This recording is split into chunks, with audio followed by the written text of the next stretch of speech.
A TV e Rádio Câmara estão recebendo os candidatos a prefeito de Bauru, cumprindo seu papel de emissoras públicas na promoção da cidadania. Hoje, em formato virtual, nós recebemos a candidata Renata Ribeiro pelo PSOL. Renata tem 26 anos de idade, é servidora pública municipal da educação e disputa pela primeira vez a Prefeitura de Bauru.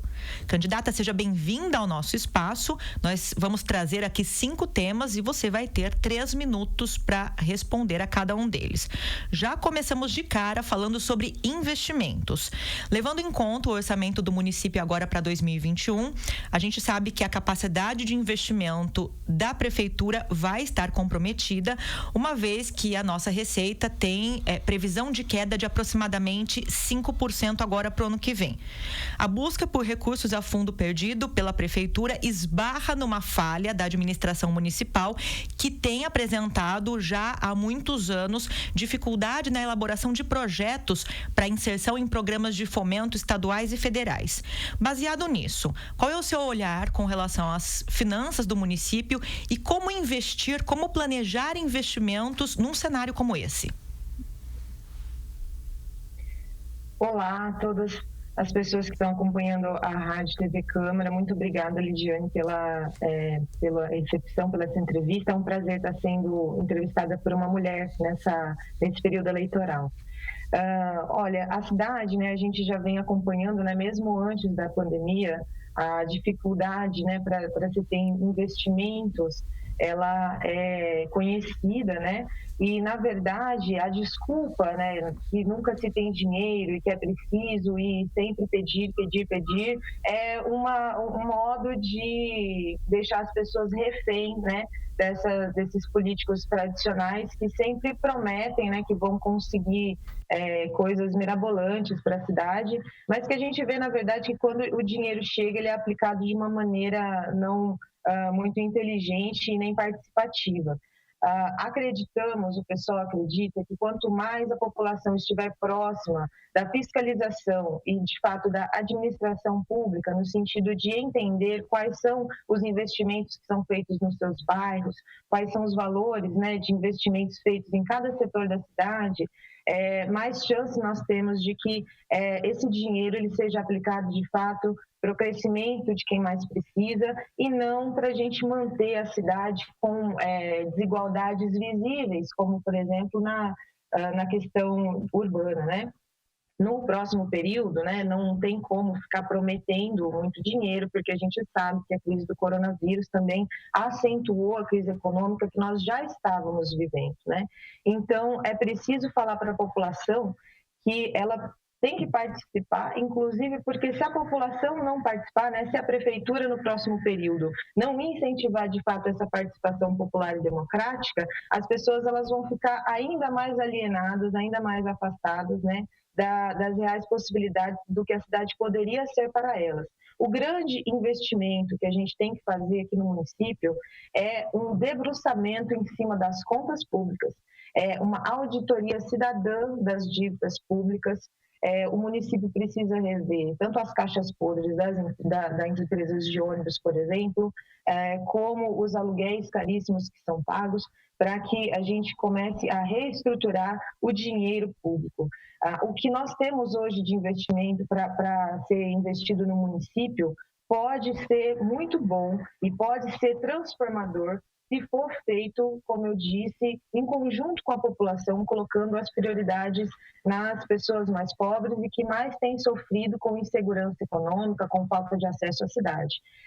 Então, os investimentos eles têm que ser direcionados para a parte da cidade que mais sofre, ainda mais em um período que é preciso que as pessoas não entrem nem na fome, nem ter cuidado, né, para as pessoas não entrarem novamente na miséria, na fome, na vulnerabilidade social, porque isso só traz prejuízos para o município em todos os sentidos. Ok, candidata, vamos ao segundo tema. Agora falando sobre infraestrutura, né? É um tema que engloba muitas questões, mas a gente tem destacado aqui o problema do abastecimento de água na cidade, que tem tornado o dia a dia do bauruense um drama nos últimos meses, e é algo que já é também comum acontecer aqui na cidade, infelizmente, nos últimos anos. No seu plano de governo, dentre outras propostas, você propõe a efetivação, a concretização, né, do plano diretor de águas. Qual deve ser o primeiro passo para começar a resolver de fato o problema da falta de água do bauruense?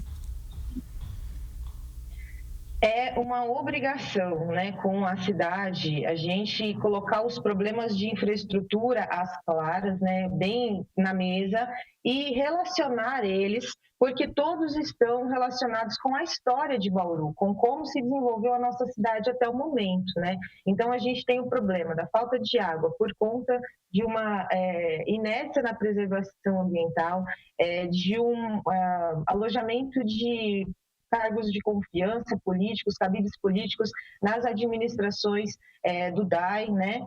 E também a gente tem a questão da falta de viabilidade urbana para as pessoas terem acesso à cidade, né? Então, a grande obra de infraestrutura que precisa ser pensada aqui é a gente corrigir a origem dos problemas, né? Por exemplo, a questão da água, a gente tem que falar, né, de cavar poço, de fazer obras, isso tudo também voltando, né, com a questão das pessoas estarem inteiradas a respeito do que está acontecendo, para a gente não ter desperdícios e perca de prazos, prejuízos imensos para a cidade, como é o exemplo da obra da ET Tudai, né? E também a gente precisa ir na origem, né? Ou seja, por que nós não temos água no Rio Batalha e no Rio Bauru? Nós não temos água porque a preservação da mata ciliar ali não é feita, porque o rio sofre com assoreamento, porque a gente não coloca isso no plano, né? Os governos não colocam isso em evidência nos planos, né? Ficam iludindo as pessoas com soluções rápidas de construções e de coisas que, no final das contas, né, não resolvem a questão mais profunda, que é justamente a gente ter que preservar o cerrado, que é o responsável, né, por nós termos as bacias hídricas. Então, é preciso efetivar o plano diretor de águas. Inclusive, nele tem uma questão muito importante, que é as moradias, né, populares terem caixas de água suficientes para o abastecimento das famílias, né? O que a gente tem hoje em Bauru não é uma atenção nem mínima a essa questão, né? A maioria das casas, principalmente nas periferias, tem um abastecimento insuficiente, né? E sofrem também com as questões que vêm da falta de água, como, por exemplo, o ar, né, nos canos, enfim, muitos problemas que precisam ser resolvidos e que precisam ser resolvidos em conjunto com a base deles, ou seja, a gente propõe também, o pessoal propõe que a gente faça um plano de recuperação do Rio Bauru e do Rio Batalha e que a gente integre o povo com as águas da cidade, porque a água, né, a água não pode ser mercadoria, e ela não pode, o povo não pode ter privação de chegar do trabalho, ainda mais numa crise como essa, né, da pandemia, que a pessoa vem do trabalho no ônibus lotado, não tem nem água para tomar banho para se preservar da doença. Isso não pode acontecer. Ok, vamos agora ao nosso terceiro tema, que é emprego, e vai ser um grande desafio do próximo gestor da prefeitura, do próximo prefeito de Bauru, que é a questão da perda, né? Tentar recuperar os postos de trabalho na cidade que foram perdidos ao longo dos últimos anos, situação essa que foi agravada pela pandemia. Você propõe, dentre outras coisas, no seu plano de governo, a criação de políticas econômicas que enfrentem essa situação agravada pela pandemia, como, por exemplo, vou citar um exemplo, a criação de uma cooperativa municipal, no caso dos entregadores de aplicativos, que é um exemplo que você coloca no texto. Como recuperar, candidata, os postos de trabalho, os empregos com carteira assinada e combater as situações de informalidade? Olha, o importante também é que a gente não descolhe a questão de Bauru com o que acontece a nível nacional no nosso território, né? É interessante que no período eleitoral as pessoas acabam discutindo a cidade como se a cidade fosse uma ilha isolada do governo do estado, do governo federal, né? E não é isso. A gente sofre aqui em Bauru as consequências da política da reforma trabalhista, né? Com perca de direitos de empregos formais. Hoje em dia, todo mundo que tem que prestar serviços tem que prestar serviços como PJ aqui na cidade. Isso é muito comum, até com profissionais que são mais especializados, né? Que dirá com as pessoas que não tiveram oportunidade de ter uma formação e de se inserir, de fato, antes de toda essa crise, nos empregos formais, né? Então, é uma situação muito triste, mas que a gente não pode achar que é uma coisa que acontece só aqui em Bauru, né? O governo, né, os partidos que estão aí disputando precisam se colocar a responsabilidade que eles também têm nessa política de desmonte dos direitos das pessoas, né? O pessoal tem orgulho de ter lutado aí contra todas essas deformas que são chamadas de reformas e que resultaram no que nós temos aí hoje. O exemplo dos trabalhadores do aplicativo, ele é muito bom de ser dado porque são vários fatores, né? São pessoas que a maioria delas são jovens, são negros, são pessoas de baixa renda, da periferia, que têm acesso ali à sua moto e só para fazer da sua vida, né? Correr atrás da sua sobrevivência, da sua família, e que não tem direito nenhum assegurado, nem plano de saúde, nem direito em caso de acidente, nem em caso de morte, nem sequer, às vezes, nem sequer comida, né? As pessoas vão entregar comida e elas às vezes não têm comida para comer no almoço, na janta, enquanto estão trabalhando. Isso é um absurdo, não pode acontecer. Então, a gente tem que se responsabilizar. O governo municipal tem que entender que a economia solidária, ela tem acontecido nas periferias e nos bairros, e ela tem sido, inclusive, um enfrentador dessa crise do coronavírus. As pessoas, elas estão se ajudando, porque elas sabem que se elas dependerem do prefeito ou, né, das autoridades para intercederem ali pelo seu aluguel que ela está pagando para aquele para aquele conglomerado imobiliário, né, que já tem muito dinheiro, elas não vão conseguir sobreviver. Então, elas se apoiam. A prefeitura precisa dar condições para que isso cresça, se responsabilizando pelos direitos, pela vida dessas pessoas e criando, a partir daí, as cooperativas. A cooperativa dos entregadores de aplicativo é algo urgente, porque essas pessoas estão morrendo no trânsito da nossa cidade, desempenhando um papel fundamental, ainda mais nesses tempos de coronavírus e de o isolamento social, né, onde as pessoas precisam de mais entregas. Mas isso pode ser feito de muitas maneiras, inclusive também com as hortas urbanas nos espaços públicos dos bairros. Candidata, nós falamos agora sobre saúde e também foi um setor que teve seu cenário agravado por conta da pandemia, que é a situação, o cumprimento das filas de espera por atendimento, acesso ao atendimento hospitalar na rede pública aqui do município. Existe um apontamento de que a gestão dessa ocupação dos leitos nos hospitais públicos, que hoje é feito por uma central de regulação de vagas que fica em São Paulo, que essa regulação fosse descentralizada e fosse feita aqui no município ou aqui na nossa região, né, para tentar amenizar as falhas nesse encaminhamento de pacientes. De qualquer forma, quem acaba sofrendo com falta desse acesso ao atendimento hospitalar é quem está na ponta, que é o bauruense que depende do SUS. O seu plano de governo traz como proposta a restatização das unidades geridas pela FAMESP, que é o caso do Hospital de Base. Porque esse seria o melhor caminho, falando em política hospitalar, política de saúde pública, na sua visão? Olha, Lidiane, a gente, de novo, né? O problema está aí, a gente precisa entender como ele aconteceu e qual que é a origem, a coluna vertebral dele, né?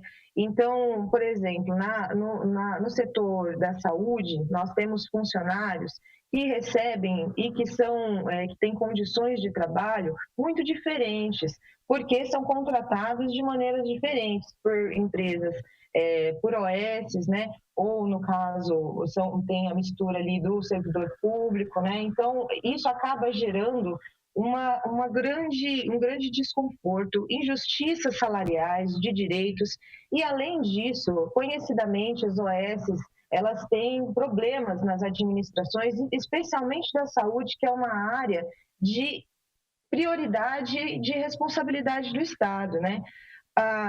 Infelizmente, ontem, né, foi um dia em que o governo Bolsonaro está preparando, né, decretou mais um ataque ao SUS, né, está preparando a privatização do SUS. Nesse momento, se torna ainda mais necessário defender a municipalização da saúde, defender que a gente tenha concursos públicos para que as pessoas sejam chamadas, para que esse déficit de atendimento ele possa ser superado e principalmente que a saúde também não seja um lugar onde ali tem negociações para cabides políticos, né? Porque isso também afeta a administração e o serviço que é entregue ao munícipe, né?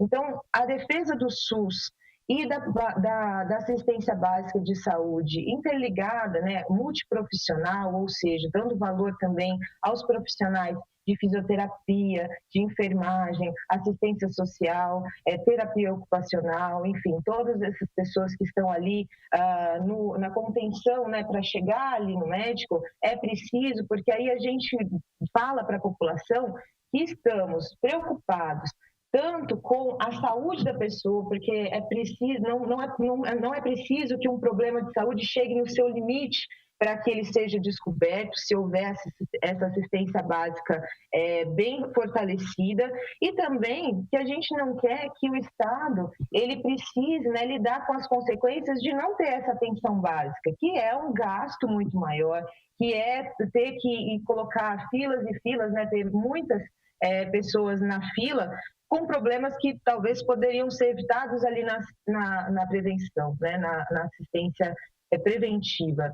Então, defender o SUS e defender a municipalização da saúde é algo urgente, principalmente porque os ataques aos serviços públicos, eles estão ainda mais intensificados nesse período e o SUS provou que se não fosse esse sistema único de saúde, a gente teria uma crise ainda pior.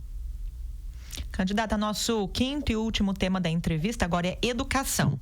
Alguns dos dramas que pais e mães bauruenses vivem envolvem a falta de vagas em creches e também no ensino fundamental aqui na rede pública do município. A realidade dos educadores, por outro lado, além do ensino, né, inclui muitas vezes a dificuldade de desenvolver um trabalho pedagógico, dadas situações precárias em que muitas unidades escolares se encontram, muitas delas com pouca manutenção, né, em seus prédios, dificuldade de acesso a alguns materiais, enfim, além da necessidade de combater o problema da evasão escolar.